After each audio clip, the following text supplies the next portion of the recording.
Ngayong araw mga kuys, magluluto naman tayo ngayon ng sobrang basic at sobrang dali na all-time favorite natin mga Pinoy, ang Pancit Canton na sweet and spicy yung flavor. Tapos lalagyan natin yan ng tostadong piniritong itlog. Tignan nyo naman mga kuys. So, sa itlog pa lang quality na. Tapos meron tayong kanin na may tutong dyan. Tapos Pancit Canton ay talaga naman. Sinimulan natin sa pagpe-prepare nitong ating piniritong itlog. Ito talaga ang the best partner sa ating Pancit Canton. Masarap din sana to kung laga tas malasado, okay din yun. Pero ang gusto natin prito talaga dito mga kuys, yung medyo malasado yung gitnang pula. Tapos sa ilalim toasted, yun mga kuys, konti na magto-toasted na siya. Ang sarap niyan mga kuys. Masarap din to kung may hotdog ka pang partner. Tas ako talaga, ang gusto ko talaga sa Pancit Canton mga kuys, kanin talaga ako dyan eh. Bira ako magtinapi kasi ang sarap talagang iulam yung Pancit Canton. Pero syempre paminsan-minsan lang naman tayo kumakain ng ganyan kasi nga hindi rin naman maganda kung araw-araw mga kuys. Tsaka nakakasawa din. Tamang-tama ngayon mga kuys, talagang wala akong maisip kung anong ulamin. Kaya sabi ko para mabilisan, nagugutom na rin. Magbukas tayo ng Pancit Canton mga kuys, tapos itlog, tapos kanin. Ay talaga naman.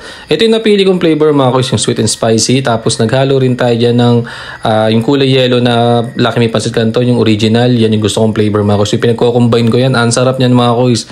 Okay din yung mga sweet chili tsaka yung extra spicy nila. Goods din yan. Pero ako, mas gusto ko talaga yung classic talaga nila. Tapos syempre, pag Pancit Canton, huwag nyo lulutuin ng ano yan mga kuys. Yung sobra, yung tipong malata. Bad yun mga kuys. Ang masarap sa Pancit Canton yung yan mga kuys. So, yung pag nagkalas-kalas siya, ahon na natin yan. Ilagay na natin dito sa sauce yan mga kuys. Tingnan nyo naman mga kuys. So, halo-halo tayo. So, bagsak na natin na may konting sabaw-sabaw pa yan para naman hindi dry yung ating Pancit Canton. Halo na.